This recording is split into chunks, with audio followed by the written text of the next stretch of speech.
was a scorching, fast-paced afternoon, June 2003. At the Immigration and Naturalization Service Office of Investigations, just off North Stemmons Freeway in Dallas, Texas, the phones never stopped ringing.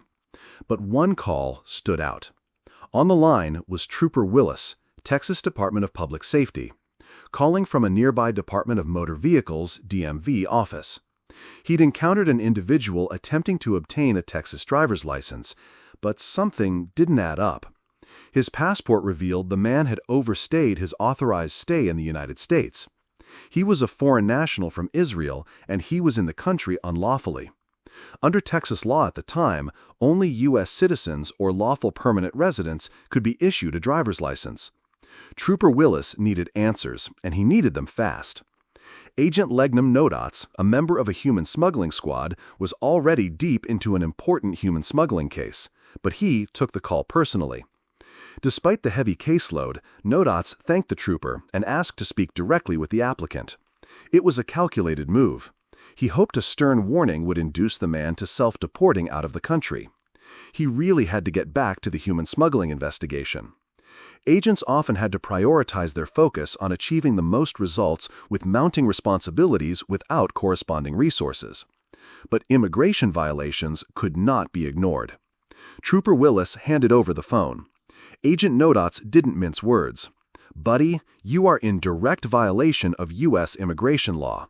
The message? Crystal clear. Leave the country immediately. Any further attempts to get a license would result in arrest. The applicant acknowledged the warning, returned the phone, and left the DMV. Before ending the call, Agent Nodots made it clear, "If he shows up again, notify me. The next time, there will be no warning." But just days later, that warning was ignored. Word reached Agent Nodots. The same individual had tried again. A different DMV, same intent. This time, Nodots didn't hesitate. He dropped everything and moved to find this ballsy repeat violator. But by the time he arrived, the suspect was gone. Still, all was not lost. A review of the license application revealed a clue, a residential address, an apartment complex in North Dallas. The search was just beginning. Following the lead from the driver's license application, Agent Legnum Nodots made his way to the listed address. But upon arrival, it was clear, another dead end. Seeking clarity, Nodots contacted the management of the apartment complex. There, he uncovered something unexpected, a second address, hidden in the lease records tied to the apartment used on the license application. That new address led him to 2660 Forest Lane in Dallas, Texas, a Motel 6. Expecting little more than another dead end or vague answers, Agent Nodots spoke with the motel manager. Instead, he was met with a surprising connection. The manager immediately mentioned a prior conversation with a Detective Joseph Sears of the Dallas Police Department. He handed over a business card. Sears was a member of the Dallas Joint Terrorism Task Force, JTTF. This raised Nodots' eyebrow. The manager explained what he'd seen. Groups of individuals were frequently dropped off at the motel by the same person. They stayed for several days, no questions asked. Then, days after they checked out, the same man would return, not to check in, but to collect mail. To the manager, it was unmistakable. The motel was being used as a mail drop. Realizing this could be more than just a case of mere immigration violator, Agent Nodots contacted Detective Sears and arranged to meet in person that same day. At the meeting, Sears shared his concerns. The motel guests were of Middle Eastern origin, based on names and ID records. And while 9/11 was still fresh in the nation's memory, Sears had been told by other INS on the Joint Terrorism Task Force that there were no immediate charges to pursue. But still, something didn't sit right. Sears confided he was just 5 days into his new assignment. He didn't want this lead to fall through the cracks. Nodots assured him, "If there's something here, we'll find it. And if charges are warranted, we'll act." With that, Agent Nodots launched his own preliminary investigation, and it didn't take long to uncover a name: Isaac Banai, a naturalized U.S. citizen of Israeli descent, owner of a Dallas-area taxi company. Benai, it turned out, was allegedly running a quiet but lucrative operation. He advertised within ethnic newspapers along the East Coast, in cities like New York, New Jersey, and Connecticut, offering to help non-citizens obtain Texas driver's licenses, even when they were not eligible under state or federal law. In many of those states, after 9/11, recent legal changes barred tourists and visa holders from getting licenses. But Texas apparently had a loophole, exploited through interstate reciprocity agreements.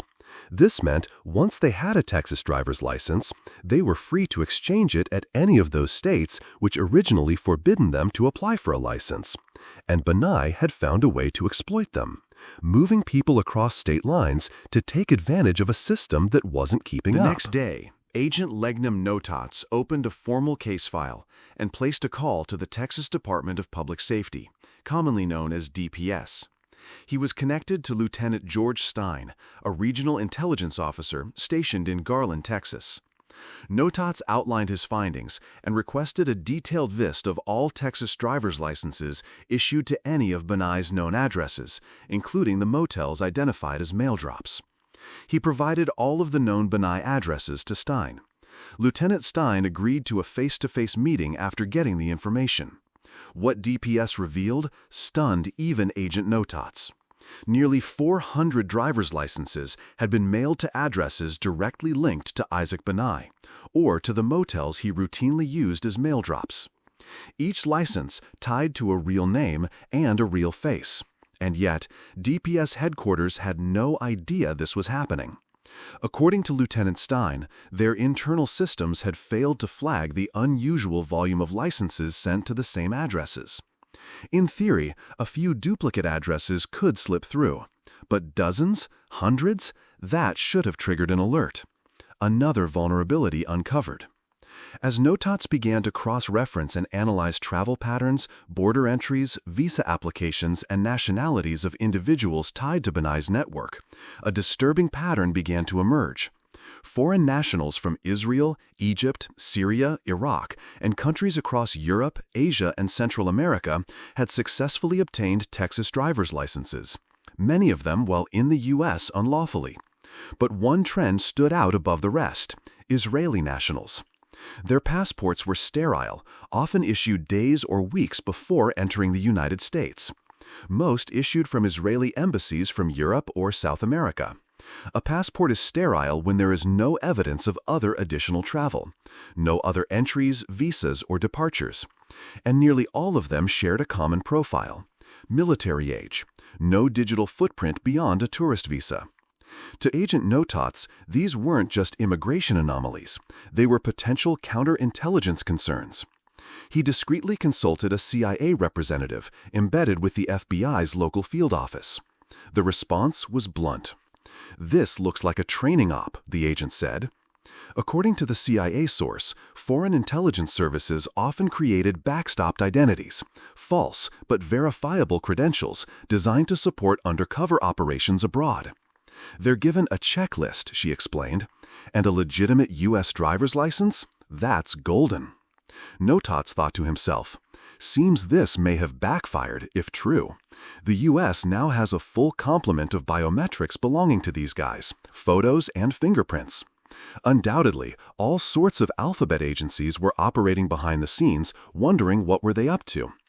Even if the intent wasn't hostile, the data footprint was real, and intelligence agencies were likely already on alert. But Benai's operation wasn't just about espionage. It also exploited those simply looking to stay under the radar. Most of his clients had entered the country legally, on tourist visas good for 6 months. But when those visas expired, they became overstays, status violators, subject to removal under U.S. immigration law. And yet, with a valid Texas driver's license in hand, they could vanish into American life. No alarms, no red flags. Because a license meant something more than just driving. It meant legitimacy, it meant mobility, it meant survival, and deception. In the United States, a driver's license is more than just permission to drive. It's the gold standard of identification, used to board flights, secure housing, access banking, even apply for employment along with additional documents that are far easier to forge or falsify. For undocumented immigrants, a license was a way to live and work illegally, without detection. For criminals or terrorists, the implications were far darker. Legitimate motor vehicle records are designed to aid law enforcement and protect institutions. But Benai saw something else. The license was a key. And Texas had left the door wide open. He marketed that vulnerability relentlessly, placing ads in Hebrew-language newspapers circulated throughout New York, New Jersey, and other states where tightened ID laws had closed similar avenues. In Texas, applicants had to prove residency, but Benai coached his clients to lie. Every out-of-state applicant committed fraud the moment they claimed to live in Texas. Shortly after identifying the scope of Isaac Benai's activities, Agent Legnum Notats met with Assistant United States Attorney Fahmy Manor. Together, they reviewed the evidence and reached a critical conclusion. Benai may have been knowingly inducing undocumented aliens to remain unlawfully in the United States, a violation under Title 8, U.S. Code Section 1324, under the Human Smuggling Statute. With the U.S. Attorney's Office agreeing to prosecute, Notats returned to his office and opened a formal case file. This was no ordinary criminal immigration enforcement investigation. Given the involvement of individuals classified as special interest aliens, the case would now take precedence over others. After the September 11th attacks, the U.S. immigration system implemented heightened screening protocols for certain nationalities, primarily from the Middle East, identified as posing potential threats to national security or public safety. A special interest alien is an actual designation the Department of Homeland Security places on an individual when they cross the border, based on where they were traveling from, maybe their connections there of areas of known terrorism, their travel patterns. The definition from the Department of Homeland Security is a special interest alien is a non-U.S. person who, based on an analysis of travel patterns, potentially poses a national security risk to the United States or its interests. So just to be clear, when they're labeled special interest aliens, the Department of Homeland Security is declaring this person potentially a national security risk to the United States. Agent Notats turned to federal databases to begin compiling a full profile. Mr. Yitzhak Benai, a.k.a. Isaac, age 43, born in Israel, first entered the U.S. on a tourist visa, later adjusted his status after marrying a U.S. citizen, becoming a lawful permanent resident in 1996. While Benai held a degree in accounting, his other occupation told another story.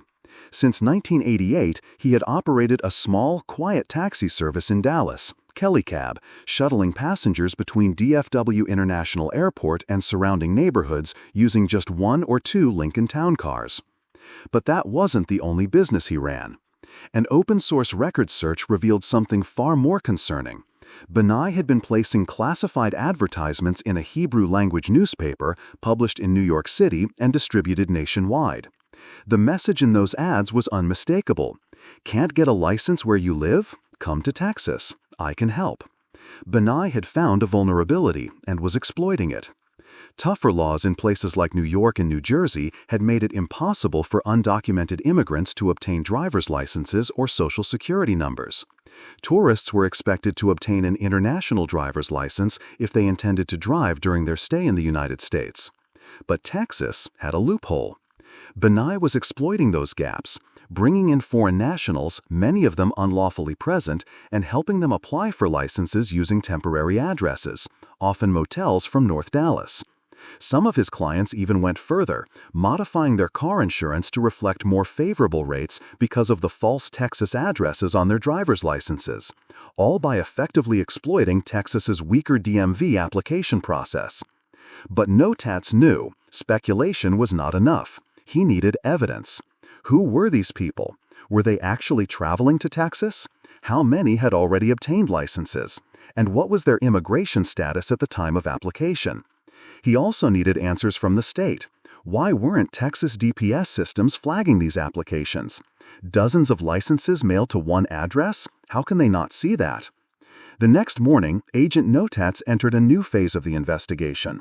He contacted the Texas Department of Public Safety, commonly known as DPS, and was connected to a key figure, Lieutenant George Stein, a regional intelligence officer based in Garland, Texas. The case was no longer about one man. It was about a network and a system possibly failing under the weight of its own blind spots. Back at the North Stemmons Freeway office, Agent Notats returned to routine, at least for a moment. The buzz in the building wasn't about the work or the newest scheme or scam. It was about the move. The Department of Homeland Security had been born just months prior, and now, for the first time, Customs and former INS agents would be housed under one roof. Have you heard? Our new office is going to be in Las Colinas, Irving. The excitement was real, at least for some. But others, mostly from Customs, grumbled behind cubicle walls. To them, immigration enforcement was administrative work beneath their criminal investigative pedigree. And the old INS? Its reputation was a bureaucratic albatross, uncoordinated, under-resourced, often overlooked. Still, for Notats, none of that mattered. He had to earn his pay regardless of the politics. He tried to have the biggest impact possible with whatever he has given. In Notats' cubicle at the North Stemmons Freeway office, he sat at his desk, just another nameplate in a sea of gray dividers. Booted up his workstation and opened the spreadsheet. Benai's customer list or applicants. Each entry, a name, a foreign passport number, a license issuance date, painstakingly matched to one of the motel drop addresses. Hundreds of them. But the work had barely begun when the phone rang. "This is Special Agent Smith, FBI, New York. I got your name from the Dallas JTTF. Notats didn't answer right away. "Okay, what can I do for you?"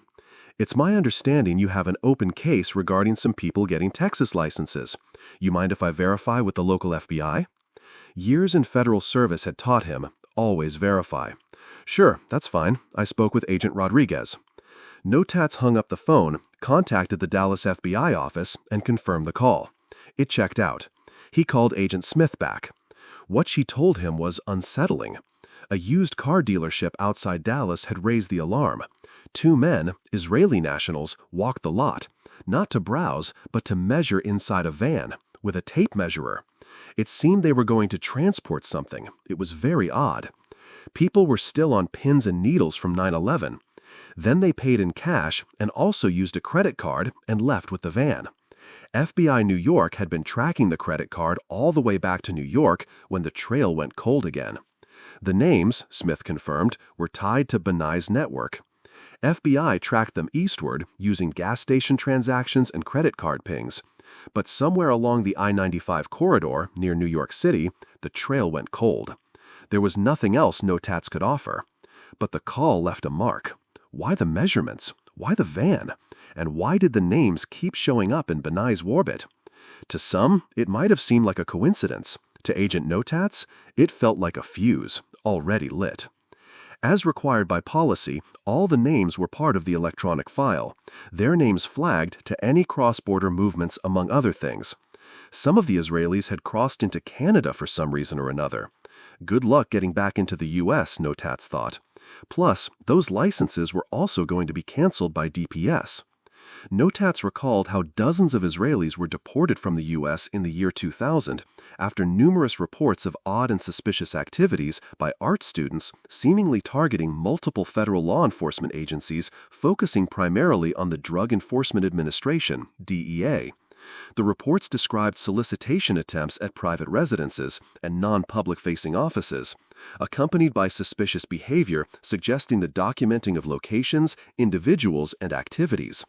Some believed it was some sort of intelligence-gathering operation, while others thought it was an overreaction by those agencies. Either way, there seemed to be a lot of interest from Israeli nationals with the United States. Notats was notified the case had been reassigned to Assistant United States Attorney Marvin Blaine, whom asked to be brought up to speed with the case. Notats met with Blaine, noting how he gritted his teeth as he learned how easy it was for the undocumented aliens to obtain a Texas driver license. He remarked how the system made him jump through hoops every time he had to renovate his license. Blaine exclaimed, "This is crap." Blaine wanted to strengthen Benai's knowledge of the ongoing scheme and asked that Benai be interviewed and stressed, "No need for Miranda warnings, guys. This will be a non-custodial interview." Notats made a note on his pad and began to brainstorm on the logistics and setting for the interview. Perhaps some undercover calls to Benai, posing as a customer. Next, Notats brought up an additional money laundering charge to go with a future indictment, further explaining that the human smuggling was also considered specified unlawful activity, or SUA, one of the long list of predicate acts necessary to prove money laundering under the statute. Blaine acknowledged he was unfamiliar with the statute, but was open to the idea and suggested a meeting with another AUSA better familiarized with the money laundering statute, to which everyone agreed. Several days later, Notats and Blaine met with AUSA Nick Gomez. Notats went through the scheme, highlighting the financial aspects of the operation, particularly how Benai received currency as payment and then deposited into his bank account. The second transaction constituted money laundering when the currency entered the financial system. Behind every unlawful license application was a paper trail, receipts from, bank transactions, phone records, postage fees, fuel charges, hotel stays. Each seemingly ordinary payment was possibly evidence of something far more serious. All what was necessary to add a possible money laundering charge for promoting the unlawful driver's license scheme, either by direct or circumstantial evidence, was that Benai knew the money he used to further his scheme was obtained as payment from the overstays, furthering their unlawful status within the United States, and he made a financial transaction afterwards. Payment was not enough. Intentionally promoting his driver's license scheme, money laundering count.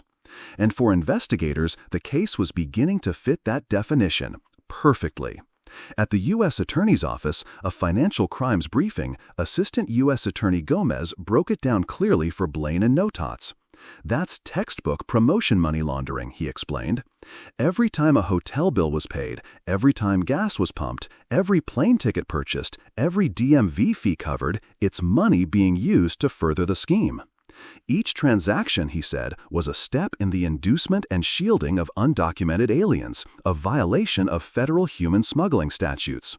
And if you can match those payments to Benai or his accounts with receipts, bank statements, and a clear connection to each illegal alien travel or license application, it would satisfy a federal money laundering charge under Title 18 U.S. Code 1956 A1AI, intent to promote the carrying on of specified unlawful activity. The AUSA offered one more piece of advice. Keep it simple. No complicated transfers. Simpler is better, because in the courtroom, complexity confuses. But a chart on an easel showing clean links between the money and the crime convicts. With the legal framework in place, Agent Notats began assembling the building blocks of a federal indictment. Each motel bill, each gas receipt, each airfare booking was no longer just a line item. It was proof. Proof that Isaac Benai hadn't just coached applicants, he solicited them, he enabled them, he profited from their deception. Promotion money laundering requires just three things. A. Proceeds from unlawful activity. B. A financial transaction. C. An intent to promote further criminal conduct. Benai checked all three. The desk spawned with a montage, receipts, bank logs, highlighted documents, charts on a caseboard. Notats and federal prosecutors mapped it out.